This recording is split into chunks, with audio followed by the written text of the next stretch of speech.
Na Congo to telema tolobela mboka Ole to suwa ko bimisa na poasa. Et là on a aussi dans la bine sur moi. Après-midi à l'autre, vous allez na bandeko il faut qu'on a kala. Les autres aux anaba. Molicho, boni. Au PPRD peut-être c'est trop, mais je suis journaliste, analyste politique proche de Joseph Kabila Kabang, je ne me cache pas, et c'est pas interdit par la loi. Maman Olive Azali, mère d'Abisso, l'épouse de Joseph Kabila Kabang, et toi accompagne Kaina Missa sur Salapé, nous soutenons aussi ce qu'elle fait avec son mari, parce que tout ce qu'elle fait, c'est avec l'autorisation de son mari. Vraiment, je suis communicateur. Il n'y a pas de problème parce que Banzembo Zaki est belé. Moutousou Abini frère Patrice, Moutousou Abini, ceux qui Nzembo, ceux qui sont musiciens, Moutousou Abini, ceux qui sont musiciens, Banzembo Zaki est belé. Bachepe Nzembo ya, Raïs Kabila Kabanga, Nzembo ya Kala, Jigoro Pea Sonam a composé Nzembo na, Babini. Bon, il y a des gens qui prennent les images, va poster en go. Ça n'enfreint pas la loi ou ça n'est interdit par un journaliste de danser. Merci. Parce qu'on a vu au stade des martyrs ici, Mbongo Bimi, plus de 500 000 $. Oh, il y a concert à Wenge, il y a concert à Zaka, il y a Kabila, il y a concert à Nate, il y a aussi des batailles de président Zalaki, il y a la Mouka, bien sûr, certains Kabilis, il y a Nakat. Donc, les Zalaki, Kobine, les Ali, expression à joie, au quoi empêcher, même si les journalistes sont à terrain, il y a Moussala Abina. Donc, les Ali, il faut débat. Merci beaucoup. Patrick Saël Boni. C'est la toute première fois. C'est la première fois. Bino sauté, tout ça, mais quand même la pression monte. Les invitations, ce qui est Toyaka, et on a eu invitation à l'élo, je suis très honoré d'être là. On a connaissance auto partagé dans mon plateau. Mais nako netina imba la liboso, na senga pe biscuit au moins 30 secondes. Nazana likambomo na zone ngana lobela et pas ya ndekona biso gouverneur de la ville Santini Ngobila. Azana ba conseiller. Mais yenda za la président Kinshasa. C'est-à-dire qu'il y a un gouverneur de la ville. Azana va conseiller, n'a évité ceux qui va conseiller, n'a évité ces phrases. Les compétences sont d'attribution. C'est-à-dire, Monsieur Jean-Tini Ngobila ko la mukate na tongo, je peut sur la qui kotatia ka mutotia ki makolo. Ala muki na tongo, alobi bon, banda lelo, na la ligne traqué, c'est comme ça que j'appelle ça. Na traqué l'étranger, nyonso yo bazaka na ki. Ça na pe sabango, ba la biso carte ya résident. Oh, bah ça n'a pas topé ça bango. Donc nous devons que les Cambouans ne sont pas là, mais ils ont la compétence n'a été. C'est la DGM qui s'occupe parce que c'est la direction générale des migrations et Simbami pe Sungami na ministère intérieur. C'est-à-dire, moto au fois soit bami kano miango ya modèle wana et un ministre intérieur ne a kozwango a PC national intérieur. National d'intérieur. Mais peut-être la joie qui n'a PC et au Colombe d'Argentine, il a instruit la DGM. Est-ce que ça dit que dans le tout le monde dans le régime a tiré chez lui, Moutouazan a instruit Moutouazan les colonnes. Moutouazan a deux ports et un bac. Bah étranger bah côté à Kinshasa, tout le monde Kinshasa pour être gouverneur à Kinshasa. Il y a deux ports, il y a l'aéroport international de Njili et dans la beach mobile. Si les étrangers bah côté à ils sont mis balais et dans la compétence na IET. Ils sont mis balais dans la compétence, il y a ministre national, il y a intérieur. Merci beaucoup. Merci beaucoup Patrick, tout notre banité. Maître prof Boni. Malabo mingi. Naki beaucoup yemba musique ya mais nana nzee moko mikolo photo PC le disque d'or. Moi parti moko to ko yemba fachi. Béton. Gentil ta composante. Azé mwana kitoko makasi. Photo na quand ça commence au côté de mon concert. Et to côté là moi studio ça là très bien. Bana ki manteke ba pesi bino tumbote, bana ki manteke ba kolela. L'absence il y a autorité urbaine, même municipale na Kimbanteke. Apparemment kuna boromé ça kenda voyage. Gouverneur Abosana Bango, Nzele Zalakate, Lotili Kezalité, toutes les compétences sengela qui autorité urbaine ba assimé na Kimbanteke bana Kimbanteke ba kolela Nzela Mokali Nzela ya Ferbois okamati Nzela ya Kimbanteke Nzela Mikondo ozu changu mobimba l'autorité urbaine est où? Ça c'est une question. Merci beaucoup Tozo Banda. Merci monsieur. Nesikato yembaka to tika la wera na batne ba yemba. Même bato Kabila bana ba no bina lobiti. Ba bina yini? Fachi. Te ba bina ki Kabila. So munda eminze vous savez pas péché. Tika ngobila. Tika ngobila. No. Kale. Moi dans mon Paul Tossoua, je suis très content et vous allez na plateau voilà. Beta biloko. Potobi Misabilo Rotozana Yango, Nasepeli d'abord Kozala en face na bandeko na ngai bandeko bazali na c'est toi politicien to yamba mingi ba comme tout passe talaka osoka ba msuba bi ba analyste ba na kutala bango do mona ke badaka na tendance ngala osenga bandeko na ngai na kosenga na bandeko na ngai basala ba homme d'état basala na ba âme pour kosunga mboka na biso ekende liboso et non lelo bazala ennemi ya mboka na biso République démocratique du Congo avant na kota tika na ramasser rapidement de komolisho na bakamba lobeli tena linga kana beta pour motema ko pe ko sala rapidement dans lobeli makambo ya concert ya réconciliation akeba ba ko risquer ba poursuivre na éviter parce que concert wana est na producteur Adali mon mboka Amadou Jabir autoyebi ya sali ba réalisation belé na ba artiste dans le monde donc ça va na concert ya Wingé te pour ko ça le là producteur gouvernement de abimisi mbongo pour que et produire ba artiste dans la concert réconciliation et puis d'avoir au kota rapidement na mon mboka Patrick Sahela na ninga lobeli makambo ya ba carte pour ba étranger Gaï na moni yango dali kanisi ya bien parce que eta ko sunga biso to identifier il y a logi les ambitions du gouvernement attribution alobeli so ba compétence ou attribution et ko senga biso to kota na ba texte et to ko to yeba est-ce que le gouvernement provincial ministre et intérieur provincial en salarié merci alors botika ko attribuer ma comme c'est pas châtiment et puis tika na beta edi alobeli makambo autorité de l'état na kima edi na autorité de l'état na kimanteke gouverneur azali ko sala makambo na da pona gouverneur te mena da ko mona musala oyebi ko ta bypass ça fait combien d'années depuis Belge atika et ça na kimanteke et ça va toujours dans les noirs mais les lots je suis très content tout ça on a déjà pas poteau et quand même biso tina Congo central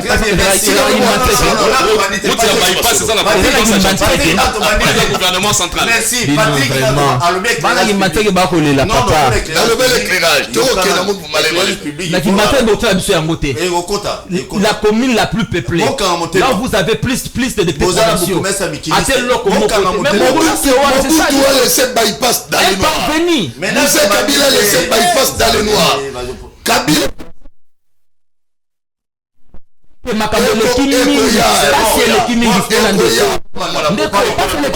merci toujours l'après-midi à l'élo na solo lina chargé à communication à IGF apo ipan je précise bien na tuniye ndeko apo makambo tout monde na ba réseaux sociaux il y a 585 millions de dollars oyo IGF alobi fayeba et ça la kini na concert ya Wingé la réponse qu'il m'a donnée alobi nanga boito so apo le yebisa ba kinwa boy IGF fait pour rien IGF a yoki a monique 585 millions de dollars et bima pour un concert à Wingé yonde IGF a se saisir na dossier on a besoin yeba mbongo sali nini nana zwaki mbongo somba mai nana zwaki mbongo ya caché ya batu na IGF a besoin ba PCP ba preuve yonde toujours lo balé le 12 juillet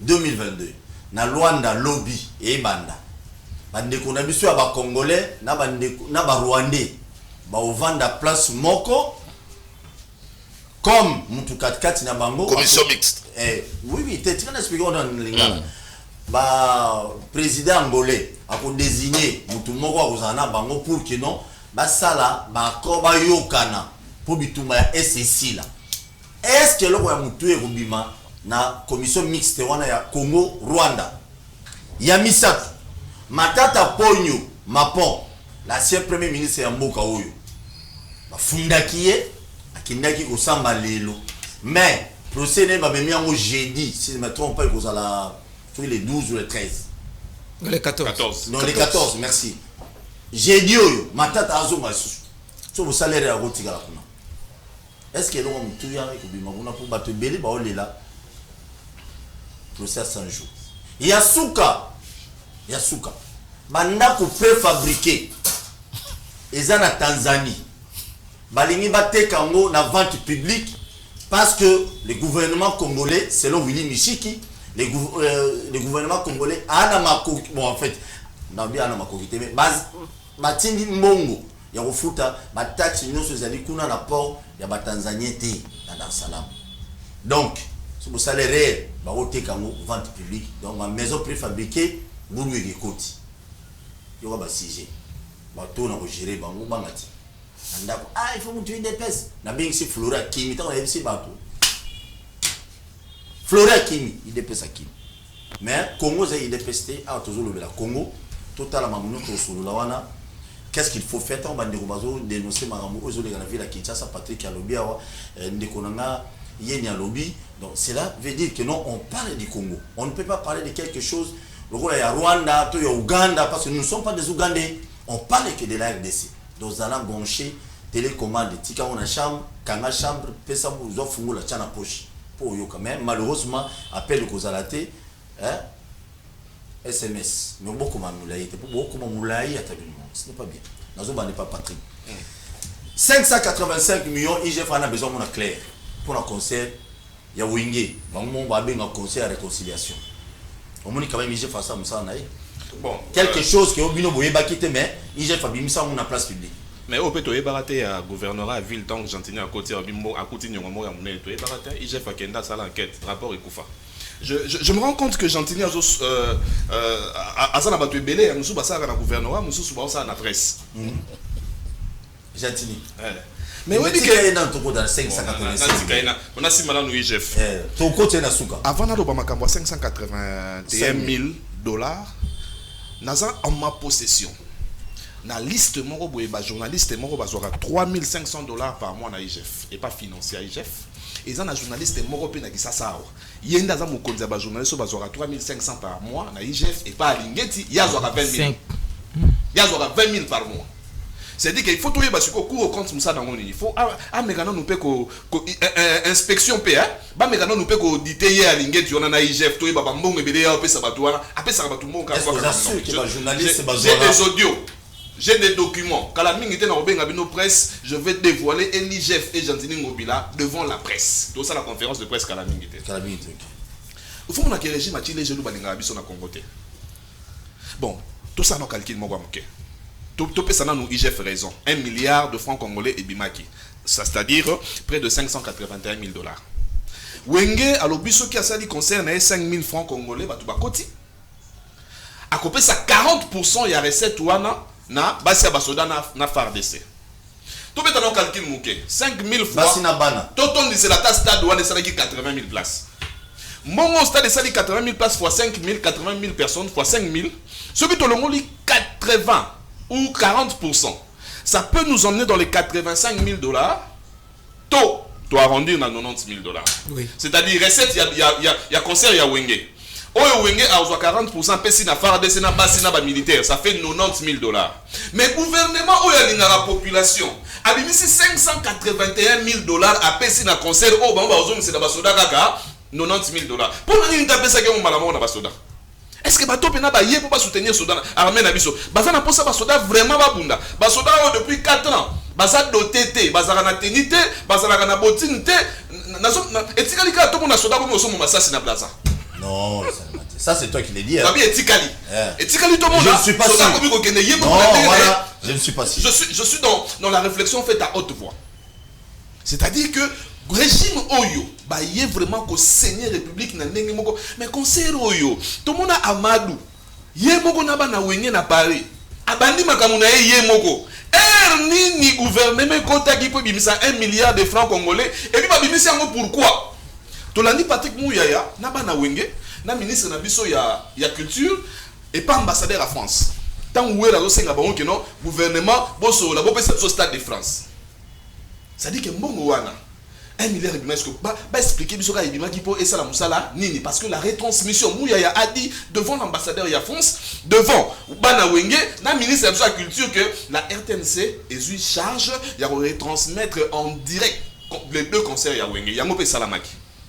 C'est quoi 1 milliard de pour parce que Canal Plus c'est qui peut ça la musala nango tout le bata que gouvernement ngaga appelle ça Canal Plus musala mais Canal Plus a retransmission à ça sur retransmission na terre zonga mundela za mundela ayena 10h ne bobai ba stade information 10h ti 19h concert et banita kangi bilo na kei atiki bidona RTNC mais c'est quoi 1 milliard et demi pour ça la nini est-ce que ces gens ici bah ça vraiment na souci armé na biso régime a chile chez nous régime il y a jouisseur il y a danseur régime il y a moto abina mabina loketo comme les nani ngeleka régime ngeleka mais là au moins tu soutiens quand même l'IGF ou Azuli Kansiwana papa IGF avant azwa likanisi ya koluka 1 milliard ebimi esali musala nini makanisi ezebele eza na nzela oyo apesa biso mbongo oyo ya gouvernorat oyo Gentil loba kuta nyongo makasi mbongo wana esuka wapi IGF ayebisa biso mbongo afutaka ba journaliste $3,500 par mois eza mbongo ebimaka na trésor public to na poche na ye moko alingeti oyo journaliste moko na boya otanga kombo awa azwaka $20,000 par mois.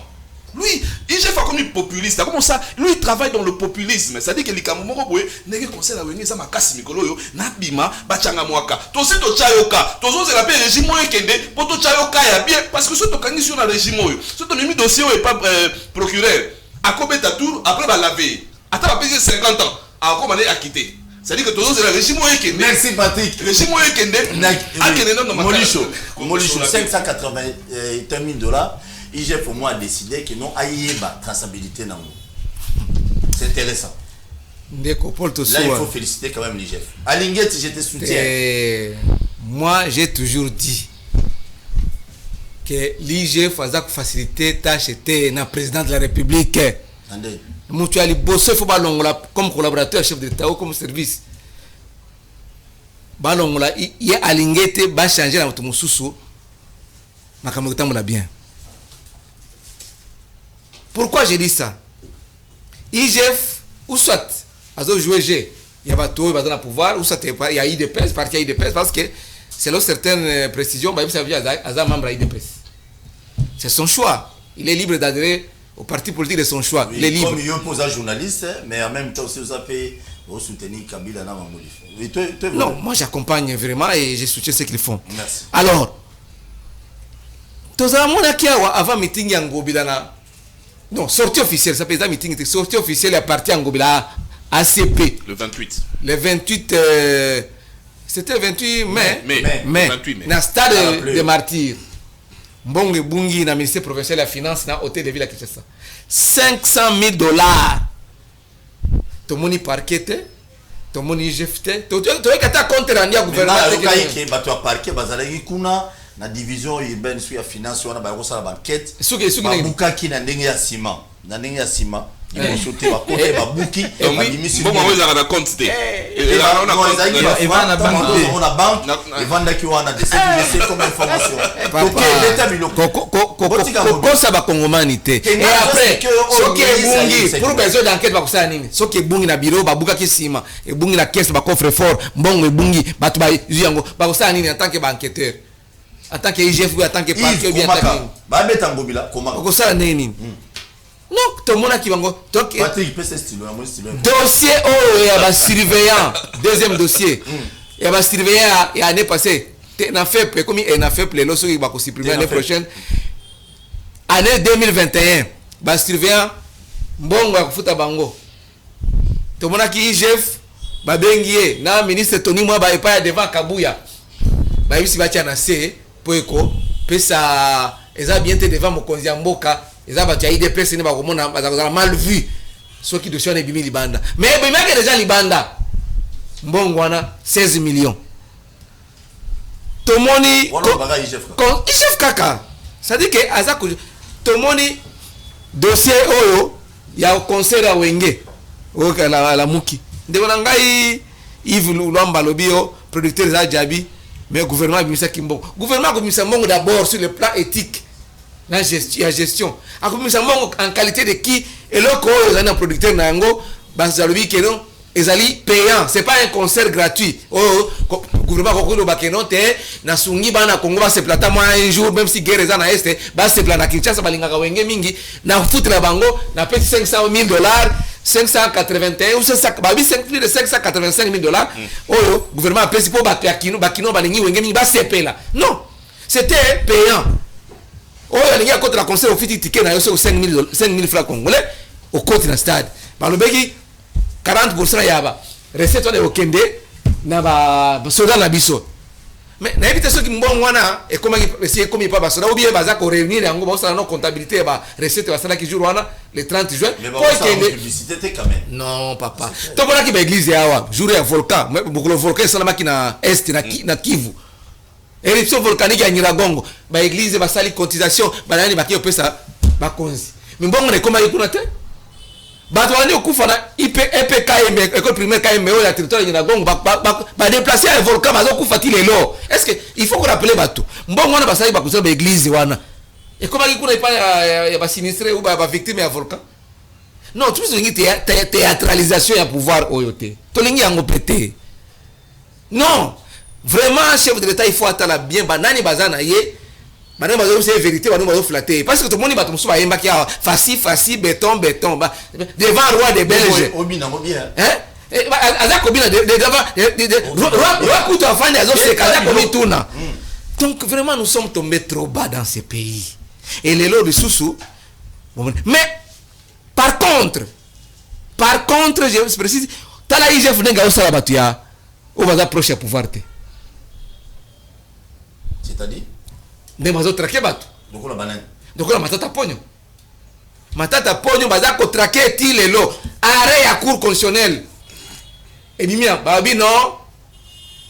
La cour se déclare incompétente pour poursuivre Matata. Balingi ko exécuter en ngote. Bon, attention pour lancer, pour transférer à la cour de cassation. Mais quand même, bon, ça c'est une immunité, bah, le quoi, bah, oui. Quand ça c'est une immunité, en attendant que Moutouaz a culpabilisé, la justice s'est prononcée. Mais ça, a bénéficié de la présomption d'innocence. Il n'est pas, Matata Konjo n'est pas condamné jusqu'à aujourd'hui. Abimi Libanda a sur l'invitation et a conseil de sécurité des Nations Unies. Le secrétaire général des Nations Unies a tiré l'invitation. Pas bloqué l'aéroport d'Angiri. Alinga Kendeko. Le matin, la petite serait propre, même permet la couche à Lumbashi. Pabo Yakende. Moutaza est libre quand même. Non, nous condamné, il est libre de ce mouvement. Merci. État de droit, il est pas si angol de Konangaï. Moke Koufa, mais Monga Koiba, et ça nanou. Très bien, merci beaucoup. Merci beaucoup, Nabato Bozolanda Bisso depuis quelque part. Émission est de lundi à vendredi. À 10h et puis à 16h, je salue tout le monde. Vous s'abonner. Vous avez un message, une réaction à Moutou. Patrick Alobaki, au commis Komono, Akuma Patrick, pour tout le temps, il m'a répondu. Maman Liv Alobaki, au commis, comme Maman Liv Naï. Maman ni maman. Maman. Attends, on obine. Très bien. Mais tu me souviens, on va obine à Kala. Les lots, on va savoir. Ah non, ça c'est terrible. Négoyen, dis-nous un peu. Et ça n'a pas se mettre tout le monde, il faut au rabino. Bon, moi, si réellement si dengue buto IGF chargé de communication pour IPAN ayebi sina que ça vrai bon il na gouvernement IGF en a besoin azo ba preuve ya ba dépense union so wana so il est lo ma ba preuve mo bi oui bi tozan la gestion to bengaka gestion moko conjoncturelle nesika bo élaborer politique publique efficace il y a secteur wana il y a musique na biso culturelle mais biso toko kota na makambo yo mais quand boye ko subventionner concert ya wenge pendant qu'il y a encore des questions économiques que sengeli boya le pétrole biloko belé faut subventionner agriculture bo sala yangote vous prenez l'argent du contribuable congolais bokei ko dilapider yango dans un concert privé un producteur ayokanina orchestre moko boye ya ba privé basangana ou pas on ne sait pas ben ko beta concert bango na Kinshasa bon ban nostalgique ya bamba Mobutu c'était wana yakala o bazala kana bana Mobutu sima wenge bien nous saisissons l'occasion pour nous c'est une occasion c'est comme ça que les gouvernements va débloquer mbongo oyo tant opportunité à mbongo wana opportunité locaux yo pendant que à l'est du pays mama kelele ya biamindu ke ko beta bato ba ko kufa ba sinistré ba na posa ya lisungi ya gouvernement yete gouvernement ye na ye au lieu na isika tango mosuto lukayo ezala mokolo ya méditation biso to lobito cha musique ya wenge musika dans l'entretemps yande konabiso a kosenga lobino distanciation sociale maladie ezali monaki stade de martyreté hein parce que wana ezala qui sur invitation spéciale traçabilité ya mbongo ngo elekaki wapi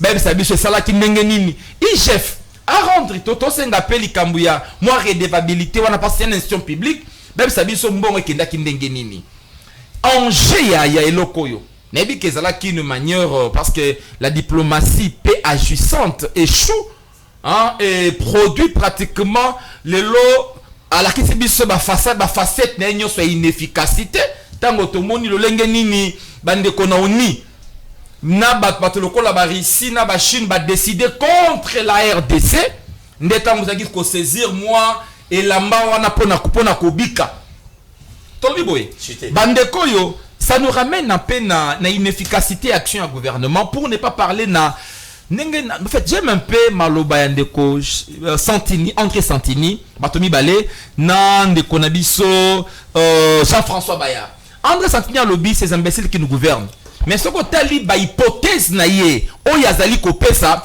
quand vous observez de très près ce qui se passe dans la scène politique congolaise tu te dis ces champs répondent vraiment aux hypothèses il y a André Santini ndeko Bayard lobby boye il y a parlé comme il y a criminalisation ya état c'est que nous vivons aujourd'hui quand nenge ko lobby wa sonné talika moka asomba ye munitions akende ye moko na ba munitions na front parce que je vais vous informer que nos policiers achètent tout plus loin même pour na ça je dis achète tout ndeko tosiwa makamona koloba je ne veux pas aller loin na koebisa yo lelo la police na biso bana makokite c'est bon bana makokite soki to lobi likambu ya $580,000 IGF n'est pas lobby kakawa na kanisi publicité IGF eleki makasi il y a pas une institution qui est médiatisée lokola IGF lelo asala musala malamu na kanisi ya à boire et à manger parce que quand IGF akendaki na bureau ya hôtel de ville apesa ka biso suite té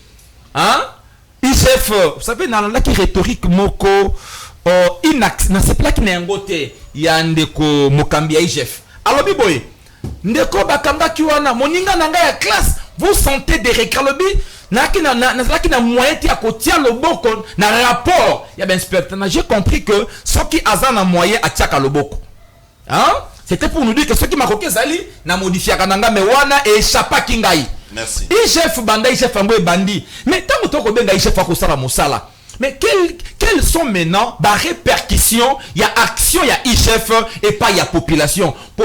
IGF a contrôlé la ramete. Parce que les gens qui imposent, il y a des monarques du moment à contrôler un côté. Quelles sont maintenant les autres populations? IGF a envoyé. IGF a traqué l'entreprise, a traqué, il va gérer. Oui, il y a une amélioration. Mais amélioration, ça se vit dans il y a siècle, il y a contribuable congolais. Merci. Les autres qui ont Wenzena Bisio, Biloko Banda et Mbanda Komata. Le lot de triplé quadruplé tebe sekani ne komate soki madame akosengo mbongo pesa ka ozanango parce que ko raté parce que le kimingi na mboka oyo régime ya benga soki régime ya ba jouisseur régime ya Chile gelou régime ya Chizengo ya sous les bois ya bakisina ngeleka le régime est démontré biso que 38 ans sous les bois, vous n'avez pas appris. Mais les journalistes, vous avez pas pour défendre le régime Nabino, Kassi, 38 ans vous produisez. 38 ans vous produisez une action gouvernementale inefficace. Merci beaucoup. Vous allez calmer Yves, vous allez calmer. Il y a Liboso d'abord. Merci. Très bien, nous parlons du Congo. Tu évites de lever la batte dans le plateau ou tu lever la Congo. S'il vous plaît, tu lever la Congo. 581 000 sous les bimacs. La raisonnée sur là, on a combien de palais. On a une réflexion, on a un si réel le massif. Mamutozo le bela IGF même montant information de pessimino chargé à communication et IGF à Poipani. On a besoin, on a raisonné. Guerre au IGF à Zara, on a tenu moi. Ninge soukana ninge banda to yeba. Dossier est-ce que tu es souvé ça mais tout na tout na poto yeba. Ram peut to mona ki jefte na ram. Et tikara mavanda. Évidemment le bureau secrétaire général. Très bien. Zala calme. Beta biloko. Moi na mo rapport to sou eloko liboso il faut pesa ngai tamingi surtout bato ba ko sangela ba ennemi de la République. Ba ennemi de la République tant ba ko sangana ba ko beta ba bombe. Il faut et na moko par rapport à eloko a évoqué. Merci. Mais tu peux spé Yves Bouya monter. Yves Bouya ndeko ngai na do komela ya tout moment. Merci ndeko ngai tout ensemble. Merci. Beta biloko. Moi na mboka na ramasser oyo bandeko balobi awa na okibango balobi makambo ya 585 millions et $1000 ebimi mpona concert awengi likanisi malamu mpe kitoko tunanga mpona nini Gouvernement peut savoir. nabandi d'abord avant parce que IGF alobi te que mbongo wana bato badétourné IGF aza koluka traçabilité mbongo wana etamboli ndenge nini ndeko edi yena ndeko Patrick Saela ndeko Claude Molisho bamonaka wenge baza na misolo bakutanaka na wera bakutanaka na chibe bakendaka kobina mokongo akoba mais yebisa ngai mwana mboka tika population bakolanda biso oyebi ke ntango bandeko bazolobela makambo ya retransmission mbongo ebimi 785 000 $ et tout bato baza na fin fo na kimatiki kote edi azali babita moto alinga tomona wera na jimete na ah oui baza na nzala conseil baza na nzala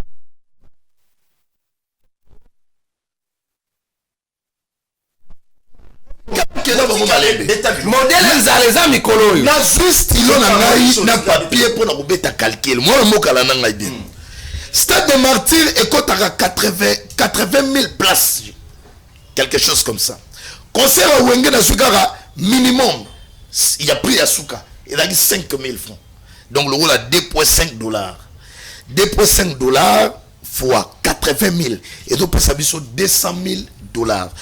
Donc bato yo bamonaki événement on a bazalaka à 80 000 bato yo na souci ya wenge oyo Congo mobimba bazaka na yango tolinga yi bato wana nyonso tout okeli na bango na stade de martyr stade elingaki bukana yango wana omoni gouvernement atalaki alobi ke non ekosenga misolo ebima poto privé bato te bamona événement wana ya concert ya réconciliation wapi mabe. Merci. Voilà pour ya liboso concert mibale na chapiteau $300 américains 300 $. Molisho, c'est tout à fait normal, il est kabiliste, tout le monde a rabango partout, aza la facilité à 300 $. Ndeko Patrick Saela, a romona nawa, kabiliste de 100, aza la facilité. Ndeko Edi, Patrick, aolobela makama kimanteke, moko mona ewana, costume kitoko, $300 et pas na ezali le côté. Mais petit peuple, oyo, ngai na yo tolobelela. Pour afuta $300 à vivre événement on a un concert de réconciliation à ça qui n'a pas voté. Merci. Likanise bimi to bimisa mo solo pour te permettre bango. Donc on a 585 000 wana et ça lui pour la déretransmission pour nous permettre Congolais azali même na partie pour la voix de Zaïre. Non, Congolais nous sommes même moi dans la partie est, il y a République démocratique du Congo. Azwa pe accès à mona. Yelinga yi bato ba futa o azali na Beni. Afuta avion aya wati po mona wera na jibe sur même podium. Merci beaucoup Yves. Ndeko na ngai bozala na motema ya bolingo. Non, motema ya bolingo. Voilà. Concert wana et apporter nini na vie ya Congo. Voilà, motuna kitoko. Yo mo retourner concert wana et ko apporter nini na. Et apporter déjà nini. Voilà pour essayer les là c'est pas l'écoute va bien un concert il y a réconciliation et surtout ba message et bimi wana et on l'a ça que message ya mabanga bon ben 3 pages à 3 pages comment azaka ça ça voilà mon rapport tout soir botika ya 6 millions na voilà bisa tu ya zaye mugo na okena ba malé non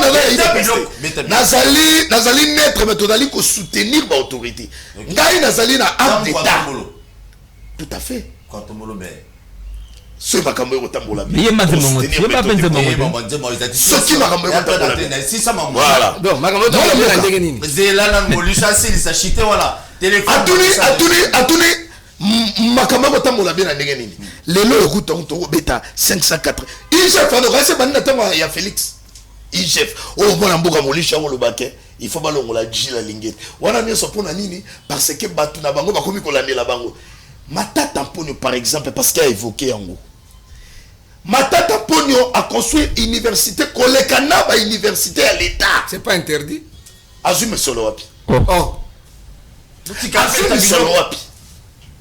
Comment au mona bateau L'État congolais a souffert même dans les bâtiments. Avec un immeuble intelligent. Vous comparez immeuble intelligent na université matata. Mais en réhabilité quand même un bâtiment belé na royal wana les loba ministère belé ça on a fait quand même on. Est-ce que vous voyez ça biso matata mponyo aleka na BC comme ça matata mponyo aleki na ministère ya finance na tamoke o ya zui tamoke Kabila. Quand on a université Merci. On n'est pas Patrick Mouké. S'il vous plaît, vous réagissez une minute. On a besoin d'un deuxième sujet. Au profiter de la minute, nous allons Tant qu'il y a des Congolais, là on est Robima, naba mini sommet. Aux Océans Masco, na Luanda plutôt entre les Congolais, naba Rwandais.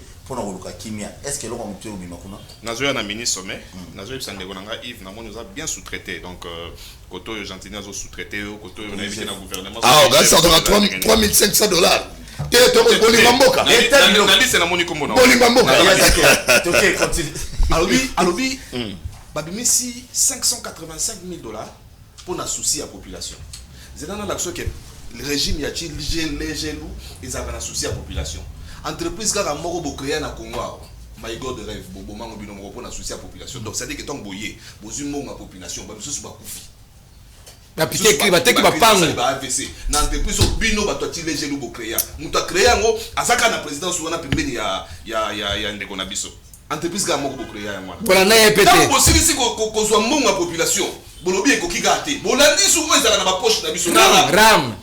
Comment papa? Il y a des population. Boye na ram. Namboke kufa. On a plus de $600 millions. Oui, bango baye. Ndeto yo yeba ba 600 millions ezalaka. Ba 300 millions. Ba millions. Ba 500. Ba to banaliser ba millions wana mboko yo. Tellement que bolinga la population mingi. Oko yebisanga ba Thomson ezalaka. Ya Namibi. Yo ya. Namibi a besoin de mai, beau péché. Toi na bateau. Babi mai yango wana boko tana fse. Donc ça dit bon la bossa ambisi, beau péché, mai yango na boko. Toké pas. Yami balé. Mais bino bossa ba. Na éviter pas. Osa obi que population zo ba que no ba la concert a wenge ba sepelaki na ndako bazo ba tala muto. Azana nzala le kutute. Toké papa. Na sauté. Makambo ça la manangola. Mais dès qu'on a vu ce président de la République, monsieur le président de la République, tant on retirera la signature na lamuka.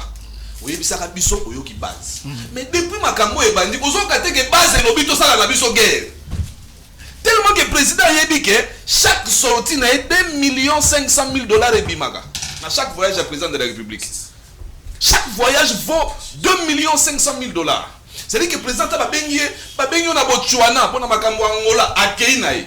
Papa, attends, aujourd'hui on va dire est-ce que vous avez dit qu'on a Paul Tosoua, vous avez dit que est des appelés.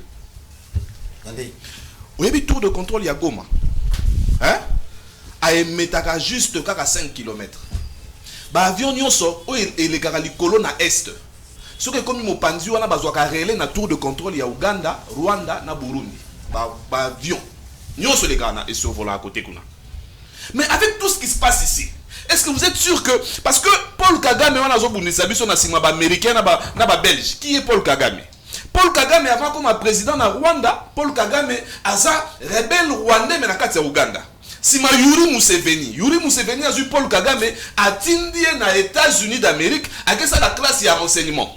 C'est-à-dire, Batunyo sont dans un service de renseignement à Ouganda. C'est Paul Kagame qui les a formés. Et nous aujourd'hui, nous avons une mutualisation de force. Le président Félix Tshisekedi a sali entre Bisso et Ouganda, c'est-à-dire qu'il y a un potentiel ennemi na Bisso. D'ailleurs, il y a un potentiel ennemi ouvert. Il y a un moment, il y a Yuri Museveni Lobaki, Nebitumba ya Congo, na Rwanda, na Okote na Kagame. Rwanda.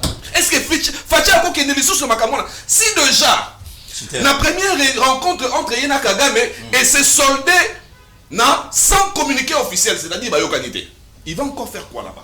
Alors que biso population, biso base oh ya yoka tanga eseke que non yaka to bongo la 12,62. Ayoka ki biso aya comme président de la République. Biso mtozo yebisi sous que ton demi na biso guerre, tout ça la guerre. Na Rwanda. Mais papa, il y a pas autre Mouzé ayant compris ces choses. Mouzé ayant compris que la décision. Mouzé ayant compris que la guerre de la RDC et qu'on s'est gagné na papier. Écoutez ce que Mouzé avait dit. La guerre sera longue et mais populaire. Surtout populaire. C'est-à-dire affaire oyo fati yoka peuple. Yoka des peuples. Parce que derrière le Rwanda, il y a les Américains, il y a les Belges. Merci. Très bien. Ndoyeni. Somi semi ce qui Semi. Mini sommet. Mini sommet. et le corona Comme comme c'est les cartons masolés les canalois na Luanda. D'après Bino bien que vous avez nouvelle est là. Est-ce que tu repères sa chance? Oui, nakanisi chance tokopesa bitumbango toko négocier bitumbe ko bunde pai na biso bandeko na biso ba kokufa lelo yo ndeko Kagame andimi ete ende akosala biso guerre par procuration et le mot de procuration a combiné ko sala yemo kwa ko bunda na herbe parce que si vous avez bien analysé interview naie Kagame était clair, il dit nous sommes pas ou je ne suis pas la seule entité qui fait la guerre na Congo. Tozali ebele en RD. Albitabit tozali ebele. Donc nakanisi sommet wana ezali une aventure. Nakanisi soki Congo tozali sérieux. Il est temps. To bongisa. To tu connaître fiscal fécondité fiscale là wa. Na mambongo to kotisi. To kamata misolo. To disposer yango pona achat de matériel de guerre. Pour la formation, mais également pour améliorer le salaire, le solde des militaires, la prime na bango. Pour être base à la efficace sur terrain. Ne commencer à senga qui a wabiso nouvelle qui to construire mir. Kasinga na robo mir, c'est une solution pratiquement à court terme, mais à long terme parce que tu reconstruire mir na Angola te, na Uganda te na nanité. Et sengeli tozala na une armée forte. Bisto lobaka otobengaka équilibre des terraires. Cette théorie-là nous renvoie à dire ceci. Mokolo oyo Congo a kozalaka na armée à makasi. Banguna ba kote le maté. Ce qui au moni ba pays locaux la ba Russie lelo a ko traquer voisin na et que les Américains sont incapables à kokota parce qu'ils savent que la Russie a toutes les armes nécessaires pour la faire perdre na baninga. C'est ça théorie pratiquement équilibre et terraire. Bisote ba yango boye.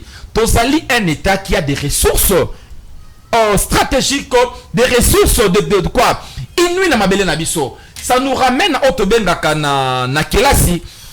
Ce qui est na idéologique, toke na mercantilisme, ba ko senga na biso boy tout pays oyo azali na biloko wana mabele na ye a développé armée na ye pe azala na pouvoir moko autoritaire. Moi très souvent dans le baka le fait de quoi le ton de notre gouvernement est trop faible parce que vous savez que aujourd'hui on a pratiquement des acteurs qui réfléchissent plus na ventre, hein, qui réfléchissent plus na ventre et apparemment la raison n'a plus son sens.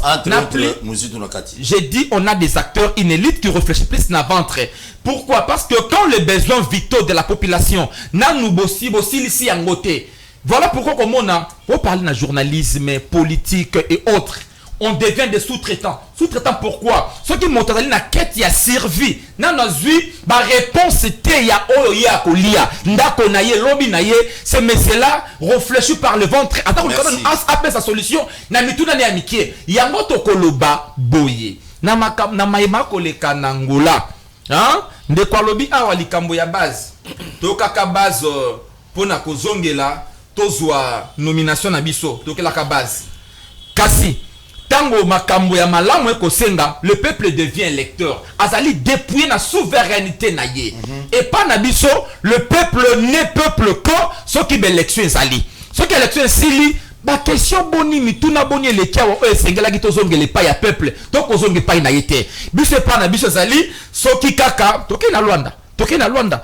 Demain, nous allons encore renégocier. Pendant que nous renégocions, makambo eko salama epai na biso. Et abitumbe ko bunda epai na biso.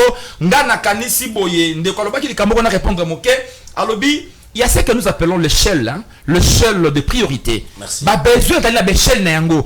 N'amène pas un peuple qui a pratiquement ventre na ezali nanzala. On me maya ke ndeko danser. Les autres, ba kota ki na stade wana ya prestige après avoir produit. Quand les sociétés occidentales ont produit, quand Baba satisfait besoin de bango primaire, il est temps maintenant à se divertir après le travail. Mais nous, on veut se divertir avant le travail, pas de développement. Très bien. Mais personne ne veut que c'est lui qui se divertit Molicho. après le travail. Merci, Molicho. Rapidement, ministre Mewana ya loi, combien on va soumettre? Bon, d'abord, je voulais dire à mon ami Yves Lamba que Mbonga Ram, Bogozong Sango. Merci. Il y a un calcul, à peu près $8,000, il faut que nous 3-6 mois dans un je ferme la parenthèse. Mais seulement petit calcul. Pendant une année, c'était une année. Une année, il était basé en gros. Ma bibi s'auto Claude Molisho, 8000. Déjà Malia. RPTC, Autorité de régulation des postes et télécommunications, service qui dépend de la présidence de la République. Merci. Comme ça, message. Commission, il y a Mix et Rwanda. D'abord, ici, on nous a dit, après réunion, il y a Conseil supérieur de défense, qu'on a suspendu tous les accords. Il y a Rwanda, na RDC. Suspendu, pas annulé, pas supprimé. Et on a donné injonction au gouvernement de les faire. Et on a constaté que c'est le président de la République qui a présidé et le Conseil supérieur de la défense et la réunion du Conseil des ministres. Donc il était tous les deux côtés. Jusqu'à présent, on a évité ce qui est comme le niveau Nini. Des deux, tout le monde réclame la rupture des relations diplomatiques entre la RDC et le Rwanda. Tirez-le, tout le monde y peut et l'autre côté. Parce que l'ambassadeur, oui, il a chargé d'affaires, il a convoqué, il paraît à moi si, moi je Kigali. Il y a trop ça l'intérim. Pendant 7 ans, je crois, tout ça en ambassadeur. Selon les informations à notre population. Population, peuple a Osenga Sunine, Osenga, tout ça la guerre en Rwanda. Parce que tout le monde va complicité entre Ouganda, M23 armé par le Rwanda, côté na Ouganda, avant côté la mission na Bunagana. Bunagana manque à gagner. Il faut toujours revenir sur les manques à gagner. Depuis Baza Wana na Bunagana, Tilelo. Il faut estimer manque à gagner à combien. Parce que poste beaucoup à frontière, beaucoup côté Kebele, ça là Kasumbalesa, ya Okatanga. Nord qui va vivre na Bunagana na Kasindi, so boye bakangote. Bino au pèse ba Ougandais, bo ba complice guerre na wiso bo za ba bon fabrication zela ya Beni Kasindi. Entre-temps, bango bazoko sa barwandais bakota na poste frontier moko frontalier moko ya Bunagana. Non. C'est-à-dire ceux qui va la commission mixte on a les 12 lobby le 14 ouais. Le 12. Les 12 c'est le même. C'est-à-dire que commission mixte a un rôle à revoir pour réexaminer ou pour examiner accord signé entre les deux parties ou les deux pays. C'est-à-dire que vous devez comprendre moi, je suis par ma réflexion que le fait que le président Kagame a déplacé la Rwanda, le président Nabiso Félix Tshisekedi, c'est-à-dire à reconnaître que c'est le Rwanda qui nous agresse. Voilà. C'est une reconnaissance tacite que Rwanda Moutouaza a agressé. Puis c'est le depuis quand le président Félix Tshisekedi n'a pas Oyo et pas Sassou Nguesso, alors il y a ouvertement. Donc il faut d'abord batouana, bafuta biso. Na ba dégâts, il faut estimer en gros, bafuta biso, ba mort, ba dégâts matériels, na parc écologie va utiliser. Tout le monde a qui a cour international de justice va trancher les cambouis entre Bissona et Ougandais. Bah c'est pas qu'il y a plus de 11 millions de dollars américains. 11 milliards, oui, merci. 11 milliards, merci de la précision, de dollars américains. Au Ouganda, il fallait foutre pour la guerre. C'est entre les Rwandais et les Ougandais. Il y a des dégâts sur Ougandais parce que les Rwandais n'étaient pas justifiables. Les Rwandais n'étaient pas justiciables devant cette juridiction internationale. Mais Ouganda est justifiable. Mais qui est là? Pouvoir est en place. On les voit de 12 milliards, 11 milliards, et comme ça, ça va négocier pour na est, ça la infrastructure. Non, renégocier, on va diminuer on a une mutualisation, accord, camarade na bisodi. Et puis pour tout bien diplomatie agissante. Diplomatie agissante. Très bien. On a la monique chef de l'État si aligné vraiment pas mettre les maboko à 22%. Allons la batuño surtout on va do flatter facile béton. Allons même baza ko yembela ye allons là bas il y a des gens les Congolais sont intelligents, extrêmement. C'est question de les chercher, de les découvrir et de les sélectionner. Très bien. Merci beaucoup. Bien, Mboka. Très bien. Parce qu'il n'y aura pas d'évolution dans l'administration autour de voilà ma réflexion. Oui, merci beaucoup. Mais au moins, on réfléchit bien. Merci. À réfléchir bien, t'es mon amour. Message déjà bien là. Si comme un kabiliste, va vendre calme. Il faut pas se payer là. Bavandi kimia na mboka o na bolingo ya Félix Antoine Tshisekedi. Là je vous dis. Tika na débat, tika za la toute sincérité. Comment ça n'a été que baba congolais, bana droit va na mboka na bon. Et puis constitution 5 minutes liberté d'expression. Ba dignitaire bazali bebo. Yoka bango mikolo bilongo bango balelaka. Ote il faut balongola embargo parce que embargo wana zomona wana. Soubassement nango ezali na ba dignitaire yoki batanga bango na ba rapport mapingo ba tekela ba troupes rebelles bazo se mettre terreur na partie est de la République démocratique du Congo ba arme na tangu ya Kabila toyebi tangu bazo frapper na partie est téléphone eleli yo ka ba bona te mona boka police les a sauté les a sauté mais Kabila spengaki ba oyebi yango trop bien bazongaki na Rwanda na Uganda professeur Kabila Kalele bango professeur Kalele bazaye moko molisho professeur Kalele abimisa ba révélation Raymond Chibanda est en vie. Il y a Bakoro signé avec les Rwanda. Les lois, il y a Patrick Saïla. Autour des contrôles, la biso qui va saluer. Mais c'est tout à fait normal. Ce sont les accords. On dit intérêt RDC Zali, intérêt à pays voisin, on appelle Zali. Ce sont les accords. Et Zalaka, même Belgique n'est pas un pays riche. Mais dans Italie, maritime, tout. Belgique va payer ça et possession. Il y a ma port et tout. Et Zalaka. Et ça, c'est que Bandia on a Kata Congo. C'est que la bande a recadré. Na bande mon mboka Claude Molisho. Yo ka voler cadre to kene maman ta la sommet na Rwanda. $8,000 na ye. Oya dole la bakambo ya ram. Alors bimbongo ba mera. Yanga ikozonga.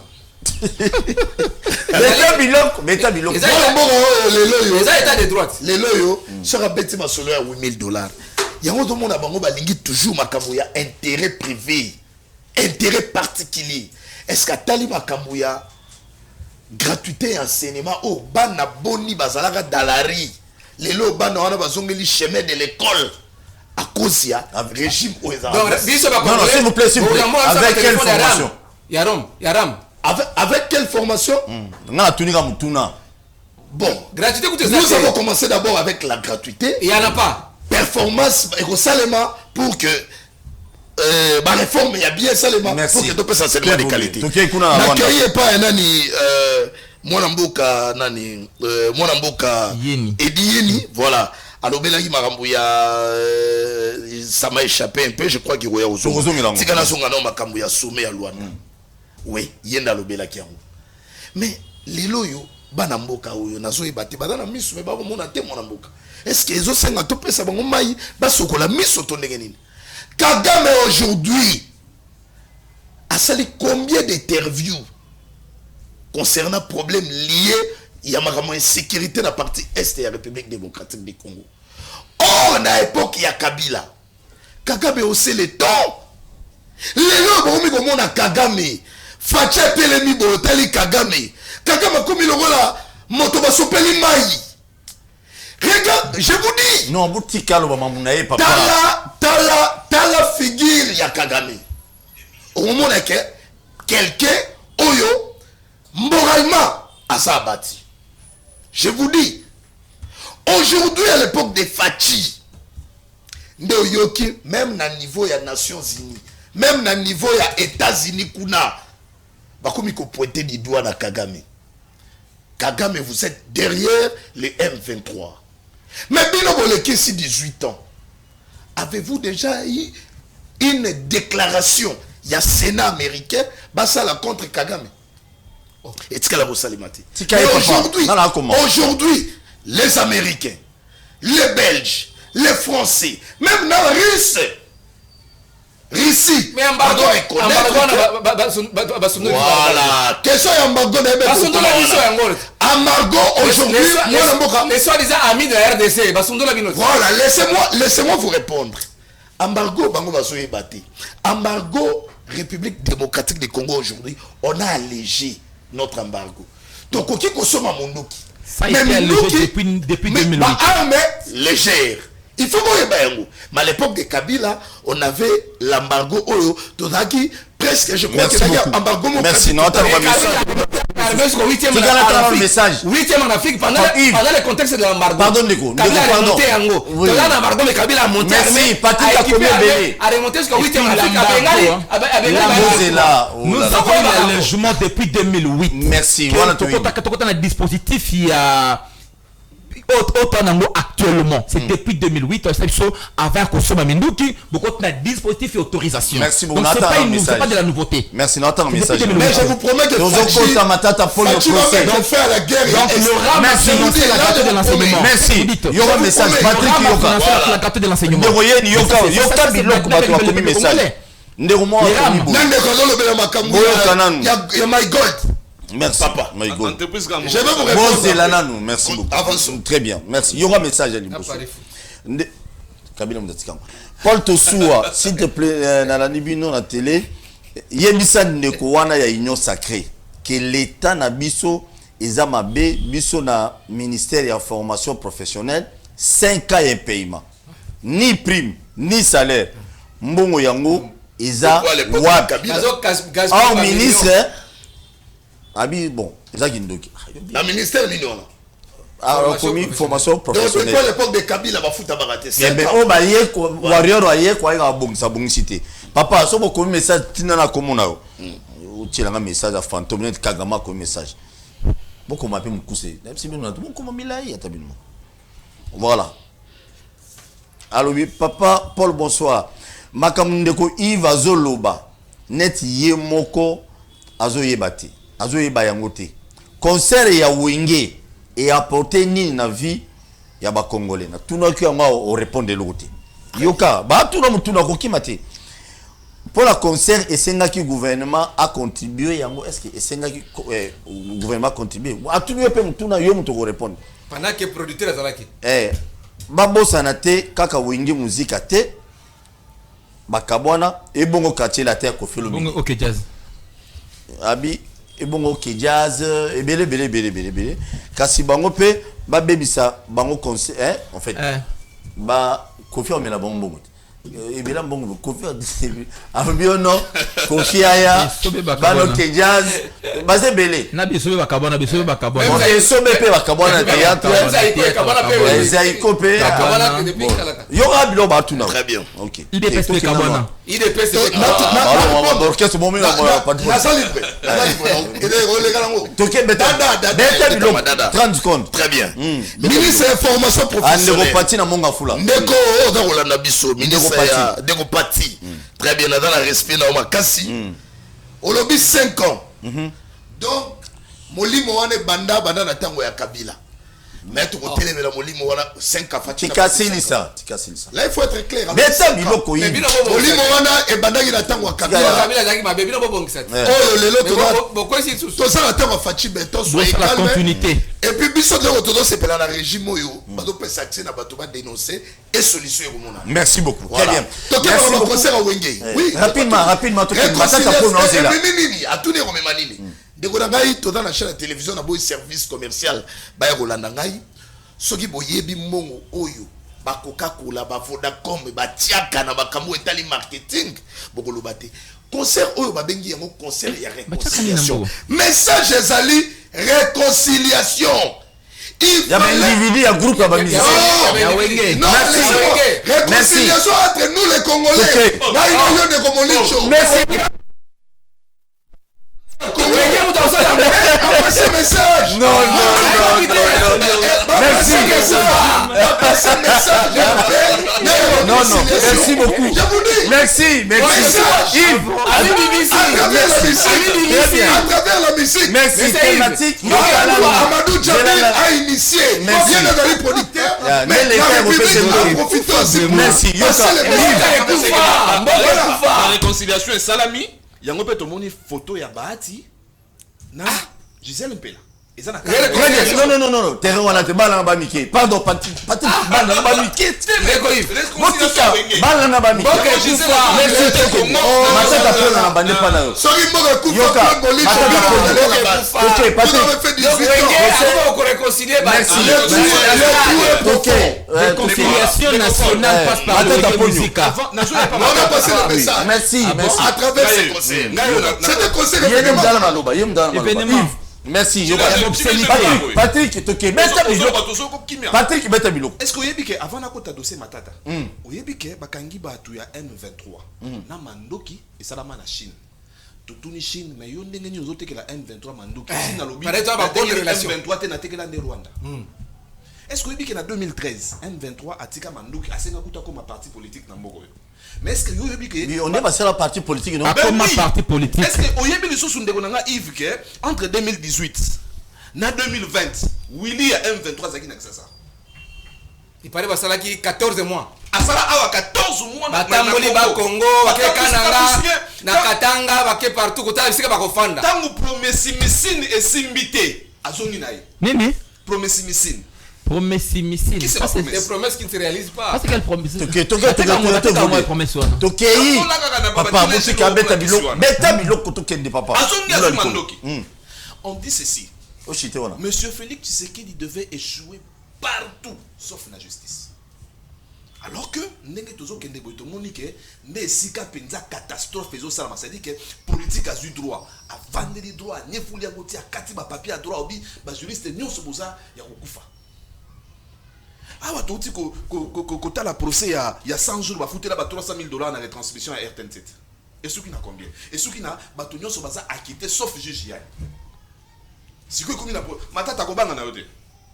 Et ça la makala ndesa tout na bango basala ki ndeni sala peka lokwa bango basala ki ba peso 20 ans OK na makala o sala moi quelque temps et puis ba réduit on a deuxième degré na 13 ans et puis au comment a quitté ça tout na ndé basala ki régime ezabo. Merci beaucoup ba ça na bango Kamere mais ngaso ki na mekia na ozwa citation directe na okota lokola Yves Bouya na ovanda kuna ata bosengi ba libération ndeni ba to bima ba ki charge mususu tokei état de droit et justice c'est ça musala état de loi tokei beta biloko ndeko matata ponyo à faire Paul Tosua OK no samba jeudi soko lobi état de droit zate ngana za kulela soko lobi vraiment état de droit zali na mboko ngana za kulela na onyo suto moni onyo suto ko moni état de droit non papa donc ozobangira déjà ozobangira matata ponyo d'abord omoni ba dossier o neti ba tata ya komela leo na union sacrée o za ki ministre ya PST kala o za na PPRD Willy Bakonga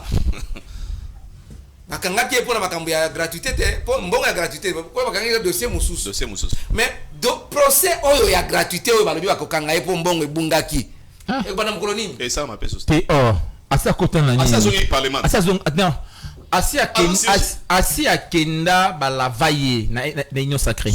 Merci. Ce qui non c'est bon c'est très rapidement calme beta biloko état de droit oyo Yves la carte d'élève oya nekotoni mwaba premier épisode état de droit tilelo abakse kutu ba carte sim ba élève finaliste oyo na usa publicité oya compagnie ya carte sim yango. Bon, si c'est veut dire que RTL, donc formation par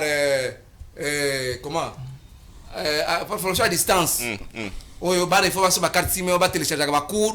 Ça la pendant la période il y a grève ou bien ça ben escroquer bisou. Tire le parent fout à $5, 10 000 francs na mois. Voilà. Il faut imaginer un peu l'argent. Tout le monde a un état de droit qu'on a. Il même IGF tout le monde a qu'on a. Parce qu'il y a des pèses. Yo soko longa okoti kana ya union sacrée okoti kana de pèse matata ye moko a lobby jour wazo sala congrès à parti politique na ye que on m'a demandé d'adhérer à l'union sacrée j'ai refusé.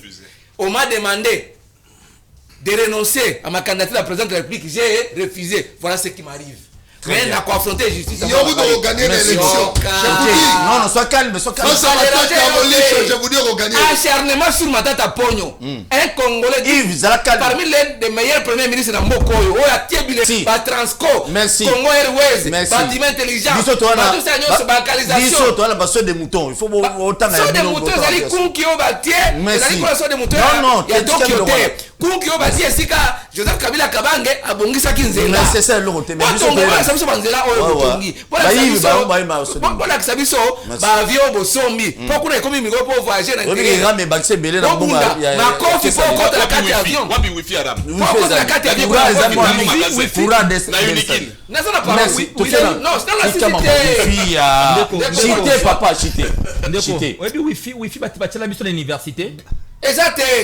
Posez la code pour 1000 francs. Merci. Wifi exact. Donc awa libelele koma état de droit soko kotika na union sacrée. Donc matata so côté union sacrée.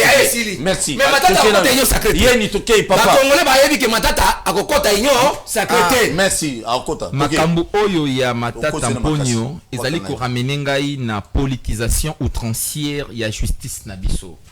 Oui, bi mokili. Voilà selon analyse nao. Oui, mokili tambola ki na ba verti oyo hein. D'abord obiso benga ki na hiérarchisation benga ki divin, moral, état. Mais finance et nasuka. Mais le commis finance logique marchande, utilitariste, état na kolbango na kolaksa boy. Nion se commis ya kosomba pe ya koteka. Toka ki oyo tu kolongwa wa loko oyo longwa ki na tirage au sort.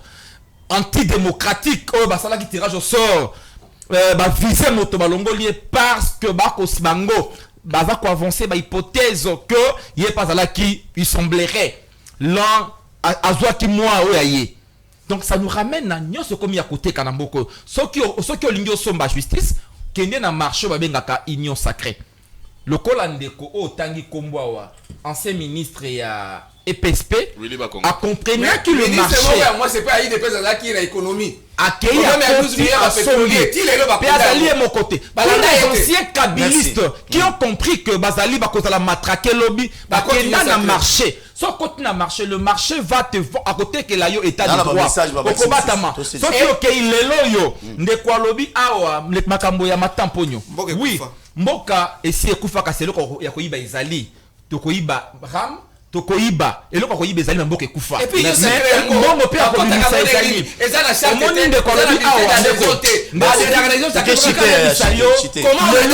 ndeko Kagame akosenga kaka to respecter bakor ya 2019 Obino Bosignaka naye parce que le premier acte criminel posé par le régime Tchilegelou et ça là qui s'incliner devant les mémorials rwandais. Pendant que nous on a perdu, nous sommes les plus grands drames de l'histoire de l'humanité. Ce n'est pas la première guerre mondiale, non plus la deuxième, moi encore celle de la guerre de la Syrie. Et ça dit, oh Yabiso, car si notre chef de l'État s'est donné le luxe d'aller s'incliner devant les mémorials rwandais. Et vous avez signé des accords en 2019. Ce qu'on a analysé la rhétorique, il y a interview Ndeko Kagame, Ndeko Nabino Yamalam, votre frère, à Lobi Boye. Il vous ramène un respect à Bakor. Botali Sabiso Bakor, basé Kosenga Bakor, basé Kosenga Bosinya Nini, Boyokana Nini, Nenebino Boyokana Boteka parti à Mboka, basé Kosenga. Parce que vous nous amenez aujourd'hui à Katia, moi, une sorte de théâtralisation pour notre lobby, notre élection, guerre et Mboka. Très bien. Merci. Tous encore, Bozali illégitime. Peuple Lingi Binote, Peuple Lingi Bokende. Merci, Ayoki. Fachi est bon. Et donc, ça m'a. Fachi est bon. Fachi est bon. Fachi. Tikana nous signe ça. Fachi est bon. Zemba Yangobila. Botika est na protéger. Azaye Mokoya. Fachi beto yo zongisaka abakisi bon yo yemba ya zongisaka donc au chess obakisi on a refrain azape kobina mais c'est là qui a yemba on a conseillé à Wenga été mais on a copié ça où merci toke botika ici ça chité wala ko répondre bangote bandeko oyo na matata po numbala base ya makambo nyonso base Fachi béton na béton et justice et nini oh armée na biso tout je vous dis que base Moukokoli, noyau, c'est Kabila. Très bien. Et je vous dis que c'est Kabila. Et monsieur Sili. Banani Oyo, ba infiltra armée na biso. Nani a occasionné infiltration dans la carte armée na biso. Mobutu a tika biso avec combien de généraux? Kabila le pouvoir a tika biso avec combien de généraux? Combien? Attention, il trouve 500 généraux. Je vous dis. Mais va la calme. 500 généraux. Molicho, Zakal, mettez-moi. Ok, on a déjà des ceux qui personnels. Des Uruguay, ça tout ici retrouvé. La DGDA, ex-FIDA. Ah, voilà, mon kilote. Nan. Bango. Bali biso Uber, mine mwelina kende. Soki na tam, soki na ebisio, facha fongola ga misote. Lelo mine mwona. Mais kenda. Uber wana. Banani ba komisa ke ministre de la décentralisation. Tant que ça na bango coalition et c'est cachant. Bango. Je vous dis comment bango ni ba calmer les bango ba calmer les bango. Si on doit appuyer. On va soukawa. Comme le mot raison. Tokei on a raison makambolo cité ya bete biloko maboko maboko. Na ebisio mo kaboli bango déjà Tokei. Ebisio mo na mboka. Lelo yo il faut bandeko bandima. Omoni état de droit. na biso ezali combat ezali et ya lokola lelo te ndenge to luka lelo na presse na biso nous qui sommes les journalistes to luka ke comment neni ya ko assainir milieu na biso information to pesa avec fiabilité et c'est fort yango to lobike makambu oyo lelo yo to komi komona ba jalon ndenge ba omeka kotia ezali eloko moko boye oyo mwana mboka Patrick Sayela ifakota mwana mboka Claude Molisho mwana mboka Edi Yeni on a Adolphe Mozito te tala lelo nenga ko rejoindre atikila no makambo la muka lobe comme distraction tala de na meeting oyo mwana mboka Martin Fayulu on a soki na comme président de la République na comme président de la République Rwanda non papa merci même Félix Tama soki bokonza lobi tant tozaka na opposition totala mwana mboka Kabila makambo mususu to bande ko tango na opposition mais tant to commis aux affaires de komona makambo mususu merci Martin Fayulu tika kokosa peuple merci beaucoup mwana mboka tout un message besoin de la chemin de la vérité merci non je vous donne la parole je vais vous donner la parole Dani Ndeo yoka na message non merci il y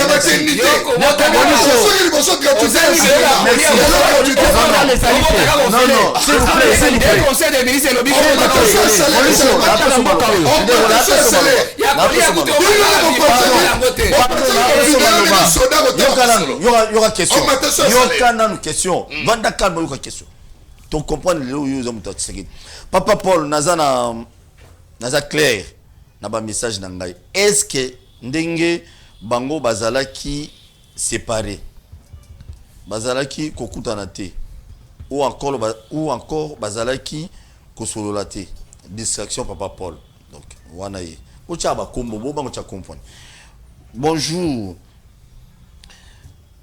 pour l'inviter pour tout non abi pona ko éviter koyamba ba malade non de l'union sacrée ah non il n'est pas fou non il est libre nous sommes dans la démocratie non c'est pas bien ngaba insulte ça ne passe pas a communini abi papa Paul yoka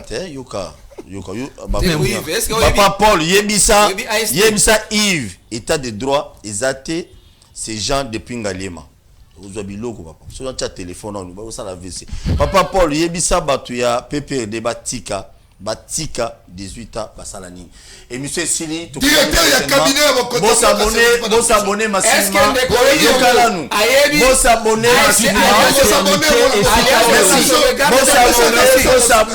abonné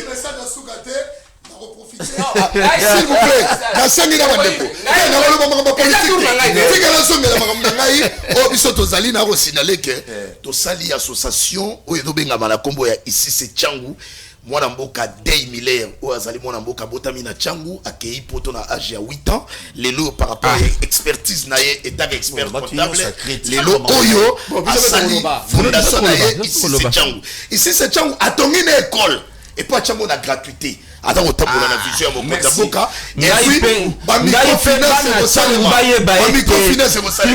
que ma commune ezali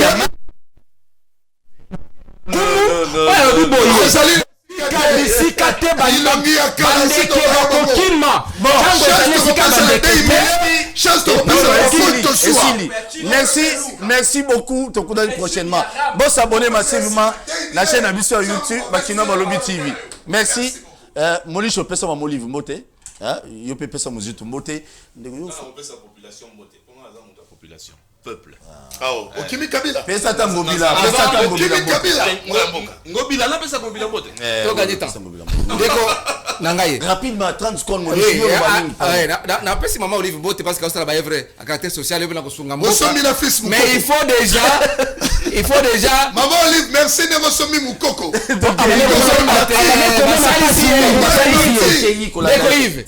c'est lui de PES qui est allé négocier dans le cadre ASD Alliance pour la sauvegarde de la démocratie après dialogue intercongolais. Moi na mboka Joseph Kabila Kabange na Jean-Pierre Bakendaki na accord na bango basali bakena matari pour préparer constitution ya République démocratique du Congo mais tout moni IDPS après dialogue bakena Rwanda. En 2001-2002 na dialogue intercongolais. On a barré